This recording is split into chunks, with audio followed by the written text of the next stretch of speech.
इसलिए कहते हैं भगवान भगवान है। भगवान को कोई हरा नहीं सकता, भगवान से कोई जीत नहीं सकता। हिरण्यकश्यपु ने ब्रह्मा जी से वरदान मांग लिया, ना मैं दिन को मरूं, ना रात को मरूं, ना अस्त्र से मरूं, ना शस्त्र से मरूं, 12 महीने में किसी महीने नहीं मरूं। इतना होशियार हिरण्यकश्यपु, वो ब्रह्मा को भी उसने छल लिया अपने वचनों से, लेकिन भगवान ने फिर भी उसे मार दिया ना नरसिंह बन करके। तो भगवान से कोई जीत नहीं सकता। क्यों? भगवान से कोई जीत सकता है? इसलिए कहता हूं भगवान को चैलेंज ना करो। आप लोग दुखी क्यों होते हैं? सच बताओ, आप लोग दुखी क्यों होते हैं? क्योंकि आप लोग ईश्वर को चैलेंज करते हैं। कैसे? अब जैसे देखो, कैकेयी माता दुखी हो गई, बेटे ने मां कहना छोड़ दिया, पति की मृत्यु हो गई, समाज में बड़ा अपमान पाया माता कैकेयी ने। बोलो हाँ। अब सोचो क्या गलती हुई। आओ मैं आपको 2 उदाहरण देता हूं, एक शास्त्रों से और एक आज से। बहुत ध्यान से सुनना, आप सबके बहुत मतलब की बात है। देखो, विधि का विधान होता है। क्या होता है विधि का? विधि का विधान था कि अयोध्या के राजा राम बने। विधि का विधान क्या था? कि अयोध्या के राजा। लेकिन कैकेयी ने इस विधि के विधान को स्वीकार नहीं किया। कैकेयी बोली कि मैं विधि के विधान को बदलूंगी और मेरा बेटा राजा बनेगा। जब कैकेयी ने विधि के विधान को, ईश्वर को चैलेंज किया कि नहीं, जब दशरथ जी राजा होके कह रहे हैं कि राम राजा बनेंगे, तो मतलब विधान तो यही कह रहा है, प्रजा भी तैयार है, सब तैयार हैं, विधान यही कह रहा कि राम राजा बने। लेकिन आप क्या विधि के विधान को चैलेंज कर रही हो? आप कह रही हो नहीं, मेरा बेटा बनेगा। और कैकेयी ने जब अपना दिमाग लगाया और विधि के विधान को नकारना चाहा, तो क्या हुआ? कैकेयी विधवा हो गई। कैकेयी का बेटा, जिसके लिए ये षड्यंत्र रचा, वो कैकेयी का बेटा भरत हाथ से चला गया। भरत जी ने कभी उसके बाद कैकेयी को माता नहीं कहा। कैकेयी को ये बोला कि तुम्हारे मुंह पे कीड़े क्यों नहीं पड़ गए जब तुमने राम को वनवास भेजा। कैकेयी ने इतना गलत निर्णय ले लिया कि उसके बाद से किसी बाप ने अपनी बेटी का नाम कैकेयी नहीं रखा। कौशल्या 1000 होंगी, सुमित्रा 1000 होंगी, पर कैकेयी, किस बाप की बेटी का नाम कैकेयी है बताओ? लोगों ने नाम लेना तक छोड़ दिया कैकेयी का, क्योंकि ईश्वर को चैलेंज कर दिया। ईश्वर के विधान को कैकेयी ने स्वीकार, जोर से, ईश्वर के विधान को कैकेयी माता ने स्वीकार। इसलिए हम कहते हैं कि आपके लिए जो परमात्मा ने विधान बनाया है, उस विधान को स्वीकार करो।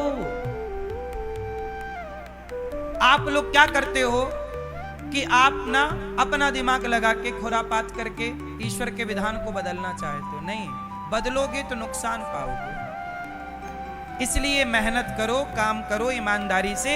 तुम्हारे भाग्य में जो सुख है, जो दुख है, वो ईश्वर का विधान मान के उसे स्वीकार करो।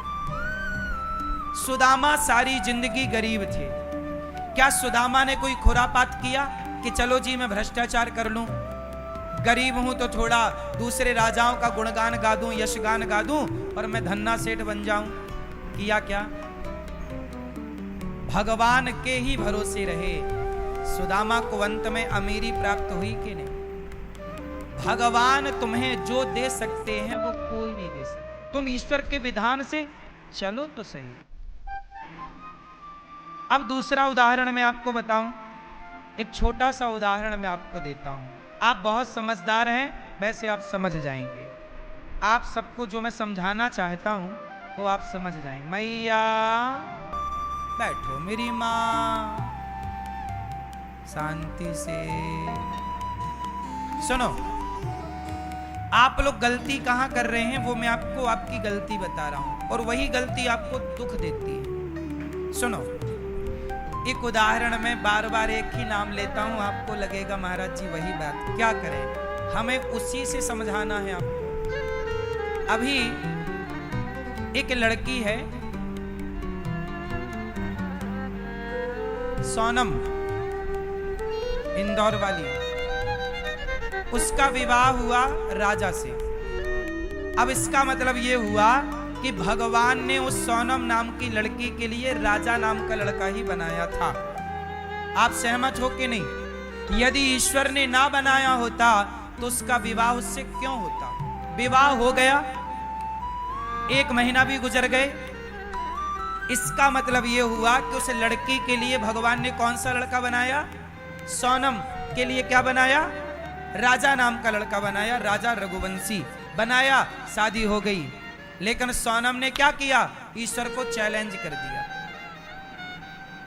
सोनम ने क्या किया? ईश्वर को चैलेंज किया, बोले मैं ईश्वर की बात नहीं मानूंगी, मेरे लिए भगवान ने भले राजा नाम का लड़का बनाया, पर मैं राजा के संग नहीं रहूंगी, मैं राजा को मार के फेंक दूंगी, मरवा दूंगी, और मैं इस लड़के के संग शादी करूंगी, इसके संग रहूंगी, मैं जिससे प्यार करती हूं। उस लड़के के, चूंकि वो उसका प्रेमी था, साइड में एक लड़का उसका क्या था? प्रेमी, और अपने प्रेमी के लिए अपने पति की हत्या कराई। अच्छा, हत्या भी हो गई, प्रेमी के साथ रह भी लिया, लेकिन बाद में क्या मिला? लोक बिगड़ा, परलोक बिगड़ा। जेल चली गई, माँ बाप को सारी जिंदगी सिर झुका के जीने के लिए मजबूर कर दिया, माँ बाप का भी नाम खराब किया, पूरे परिवार कुटुंब का नाम खराब किया, और खुद जाके जेल में बैठ गई। कौन सा सम्मान पाया? कौन सी इज्जत पा गई? क्यों हुआ? सोनम के साथ ये सब क्यों हुआ? केवल इसलिए हुआ क्योंकि उसने ईश्वर के विधान को स्वीकार, यदि ईश्वर का विधान स्वीकार करती, ईश्वर का विधान था कि तेरे लिए मैंने ये राजा नाम का लड़का बनाया, तू इसके साथ रहे, नहीं, उसने ईश्वर को चैलेंज किया, नहीं, मैं ईश्वर की बात नहीं मानूंगी, मैं जिसके संग रहना चाहती हूँ रहूंगी। और जो ईश्वर को चैलेंज करता है वो वही पाता है जो सोनम ने पा लिया। समाज का जो भी उसने जहर पाया, जो भी उसने अपमान पाया, बेइज्जती पाई, जेल पाया, क्या ना पाया अब उसने, बताओ। अब जेल में बैठी कौन सी वो प्रसन्न हो रही होगी? बोलो, कौन सी उसकी मां प्रसन्न हो रही होगी? अब उसके भाई को कौन सा सुख मिल रहा होगा? गलती उसने की, पर उसका निर्दोष भाई, निर्दोष बाप, निर्दोष मां कटघरे में खड़े हो गए कि नहीं? सबके सब। और एक लड़के की हत्या हो गई, वो अलग, उसकी मां भी परेशान के बेटा मर गया, बाप परेशान के बेटा मर गया, बहन परेशान के भाई मर गया। एक की गलती से पूरे 2 परिवार बिखर गए। क्यों? क्योंकि आपने ईश्वर के विधान को स्वीकार नहीं किया। अरे परमात्मा ने तुम्हें जो दिया है वो सोच समझ कर दिया है, उसमें ही प्रसन्न रहना तुम्हारी भलाई है। यदि तुमने ईश्वर के विधान को बदलना चाहा तो फिर तुम्हारी खैर नहीं। और ये संसार में आप लोग दुखी क्यों होते हैं? क्योंकि आप ईश्वर में प्रसन्न नहीं। आपको ईश्वर ने गरीबी दी है, आपको ईश्वर ने कहा कि तुम घास की झोपड़ी पर रहोगे, तो भैया घास की झोपड़ी पर रहो, पर काम अच्छे करो, मेहनत करते रहो, ईश्वर की आराधना करते रहो। तुम झोपड़ी से निकल के महलों में भी आ सकते हो, मेहनत करो। ईश्वर ने यदि तुम्हारे लिए झोपड़ी बनाई है तो महल भी बनाए हैं, पर उस पर भरोसा रख के काम करो, उसे चैलेंज करके काम ना करो। बात समझ में आई? ईश्वर पे भरोसा रख के काम करिए। सुदामा भी तो गरीब थे, पर आखिरी दम तक कृष्ण पर भरोसा रख के ना काम किया। चैलेंज तो नहीं किया। चैलेंज किसने किया? दुर्योधन ने। दुर्योधन बोला, दुर्योधन के पिता कौन? धृतराष्ट्र। अरे बाप की संपत्ति ही तो बेटे को मिलती है, तो दुर्योधन को धृतराष्ट्र की संपत्ति मिल गई, हस्तिनापुर मिल गया। लेकिन दुर्योधन बोला नहीं, मुझे तो इंद्रप्रस्थ भी चाहिए, मतलब पांडवों का भी चाहिए। क्या चाहिए? पांडवों का भी। और पांडवों का कैसे मिलेगा? तब बोला अपने बाप से दुर्योधन, पिताजी चलो पांडवों को जुआ खेलने के लिए बुलाओ। तो धृतराष्ट्र ने उस समय पत्र भेजा, जाओ पांडवों को बुलाओ। पांडव आए। क्या है ताऊ जी? बोले बेटा तुम्हारे लिए हमने जुआ की सभा लगाई है, चलो जरा जुआ खेल लो। धर्मराज युधिष्ठिर बोले हमको तो जुआ आता नहीं है। अरे ऐसा करो, तुम्हारा छोटा भैया है ना दुर्योधन, उसकी खुशी के लिए खेल लो। ऐसे फंसाया धृतराष्ट्र ने कि जुआ की सभा में बिठाल दी और जुआ खिलाया। और जुआ खेल के क्या हुआ? पांडवों की सत्ता को, पांडवों के धन को जुए के द्वारा, छल के द्वारा जीत गए। और जीत कर क्या किया? द्रौपदी को कटघरे में खड़ा किया। जब तुम्हारी संपत्ति तुम्हारे बाप की थी तो तुमने अपने भाइयों की क्यों हड़प ली? और जब हड़पी तो ईश्वर को आपने चैलेंज कर दिया। ईश्वर के विधान में आप प्रसन्न नहीं हो। अरे ईश्वर जितना दे दे उतना बहुत है, ज्यादा अपनी होशियारी नहीं चलानी चाहिए। और दुर्योधन ने अपनी होशियारी चलाई और पांडवों का भी हड़प लिया। दुर्योधन बोला मेरा कौन बिगाड़ेगा, कौन बिगाड़ेगा।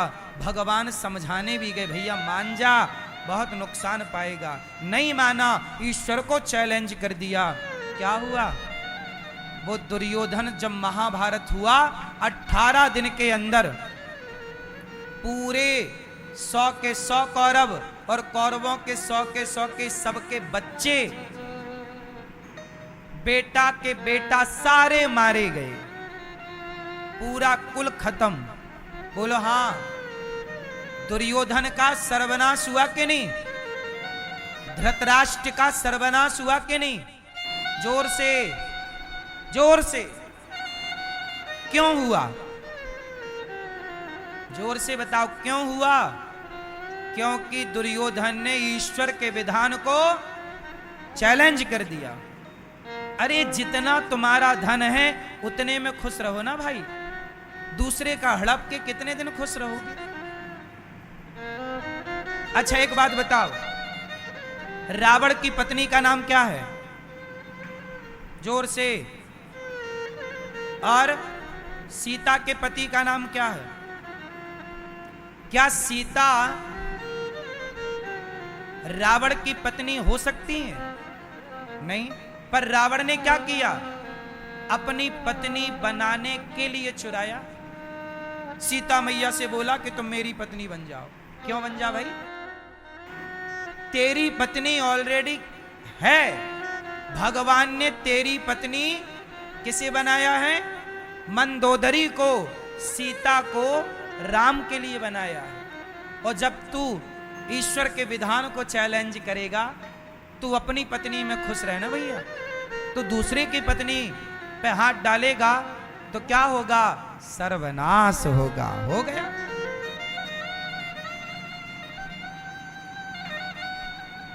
आजकल लोग यही गलतियां कर रहे हैं। जो ईश्वर ने आपके लिए बनाया है आप उसमें खुश रहिए। जितनी कमाई आपकी, जितने बच्चे आपके, जो पति और जो पत्नी आपकी, उसमें प्रसन्न रहिए। उस दायरे से बाहर ना झांकिए। काम करिए, ईश्वर पे भरोसा रखिए, मेहनत करते रहिए, काम करते रहिए। आपकी तरक्की होगी, आपको धन मिलेगा, वैभव मिलेगा, प्रतिष्ठा मिलेगी। आप दूसरे को नीचा दिखा के खुद को प्रतिष्ठित ना करिए। आप अपनी मेहनत से आगे बढ़ो। आप दूसरे का पांव पकड़ के आगे ना बढ़ो कि दूसरे को खींच लो कि तू पीछे हो जा मैं आगे। ऐसा नहीं चलता, ये सब ईश्वर देखता है। तो बताओ मेरी बात से सहमत हो या नहीं? ईश्वर को चैलेंज करने का परिणाम जितने लोगों ने पाया मैंने बताया। आप सहमत हैं मेरी बात से? कितने लोग सहमत हैं? हाथ उठा के। आप लोग ईश्वर को क्या नहीं करोगे? चैलेंज नहीं करोगे। गरीबी है तो गरीबी में गुजारा करोगे, अमीरी है तो अमीरी में घमंड ना करोगे। यदि आपने अमीरी पाकर घमंड किया तो ईश्वर तुम्हारी अकड़ 4 दिनों में निकाल देंगे।